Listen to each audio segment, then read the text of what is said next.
Hello students, हमारा next question है shopkeeper marks his products 50% above the cost price and allows a discount of 20% on the market price. तो उसने एक shopkeeper ने एक cost price के ऊपर अपनी मार्केट प्राइस बना ली 50% अबव लिख कर। तो अगर लेट कर लेते हैं हम इसमें कि लेट कर लो कि पहले कॉस्ट प्राइस थी एक्स रुपीज़, तो उसने मार्केट प्राइस कितनी लिख ली, एक्स के अंदर 50% ऑफ एक्स उसने ऐड कर लिया। तो 50% ऑफ एक्स ऐड करके ये हम 2 एलसीएम लिया तो ये आ गया 2x + x, यानी कि उसने मार्केट प्राइस बना ली 3x/2 और इसके ऊपर उसने अब 20% डिस्काउंट दे दिया है।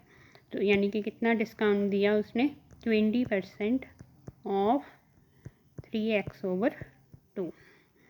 तो 3x/2 का 20% उसने डिस्काउंट दे दिया।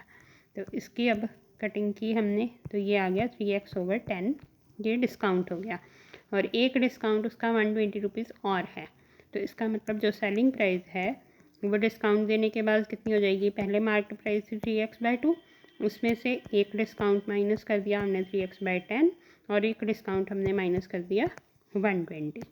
तो इसका एलसीएम लिया 10, 15x - 3x - 1200।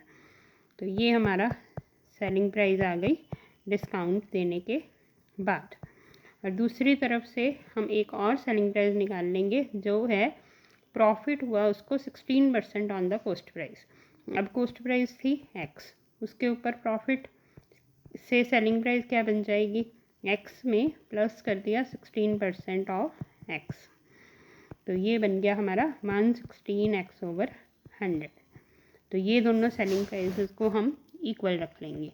तो 12x - 1200/10 इक्वल टू 16x/100, क्योंकि ये दोनों ही सेलिंग प्राइस आई हैं तो दोनों सेलिंग प्राइस इक्वल हो जाएंगी।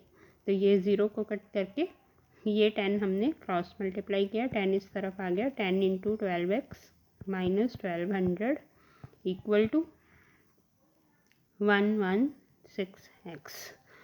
तो ये बन गया 120x - 12,000 इक्वल टू 116x।